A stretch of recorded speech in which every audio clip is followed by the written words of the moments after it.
বর্তমান যুগ বিজ্ঞান ও প্রযুক্তির যুগ হলেও 2025 সালে এসে আমাদের সমাজে এখনো কুসংস্কার দেখা যায়। বিশেষ করে গ্রাম্য অঞ্চলে কুসংস্কার দেখতে পাওয়া যায়।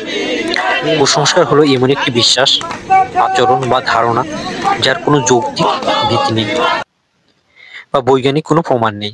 এটি সাধারণত অজ্ঞাততা, ভয় বা প্রাচীন ধর্মীয় বা সাংস্কৃতিক ধ্যান ধারণা থেকে জন্ম নেয়। কুসংস্কার ব্যক্তিগত বা সামাজিক জীবনে বিভিন্নভাবে প্রভাব ফেলতে পারে।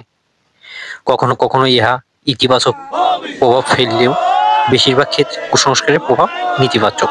কুসংস্কারের কুফল: কুসংস্কার বৈজ্ঞানিক চিন্তাকে বাধাগ্রস্ত করে, সমাজে অযৌক্তিক নিয়ম তৈরি করতে সাহায্য করে, মানুষের উন্নয়নের প্রতি বাধা সৃষ্টি করে। কুসংস্কার দূর করার কিছু উপায় রয়েছে: শিক্ষার প্রসার ঘটানো, বৈজ্ঞানিক দৃষ্টিভঙ্গি গড়ে তোলা, যুক্তি নির্ভর চিন্তা করা এবং বাস্তব ভিত্তিক সিদ্ধান্ত নেওয়া ও তথ্য প্রমাণের ভিত্তিতে আলোচনা করে সমাজ থেকে কুসংস্কার দূর করা যায়। চলুন, আমাদের সমাজে কিছু কুসংস্কার প্রচলিত রয়েছে, তার মাঝে একটি কুসংস্কার আপনাদের সামনে উপস্থাপন করছে। ওঝা ঝাড় ফু দিয়ে বিষ নামান ব্যথা বেদনা দূর করতে পারেন, এটা গ্রাম্য মানুষের বিশ্বাস। এর ফলশ্রুতিতে তারা বিভিন্ন সময় বিভিন্ন অসুখ হইলে কবিরাজ ওঝাটিকে সেটা থেকে প্রতিকার পেতে চান। ঠিক তেমনি আজকে আমি একটি ওঝার ঝাড় ফু আপনাদের সামনে উপস্থাপন করছি।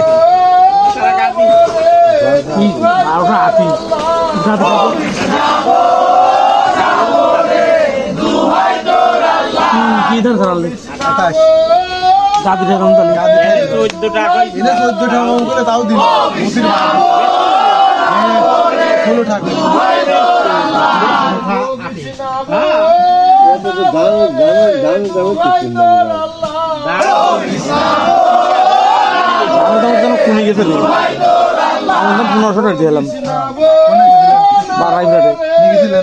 না জয়নাল সওয়াল তুমসের সওয়াল তার সিদ্ধি মাথা খাওয়ারে বীজ বাটেল বউ পদ্মবতীর মাথা খাওয়ারে বীজ বাটেল বউ পদ্মবতীর মাথা খাওয়ারে বীজ বাটেল বউ পদ্মবতীর মাথা খাওয়ারে বীজ বাটেল বউ পদ্মবতীর মাথা খাওয়ারে বীজ বাটেল বউ পদ্মবতীর মাথা খাওয়ারে বীজ বাটেল বউ পদ্মবতীর মাথা খাওয়ারে বীজ বাটেল বউ পদ্মবতীর মাথা খাওয়ারে বীজ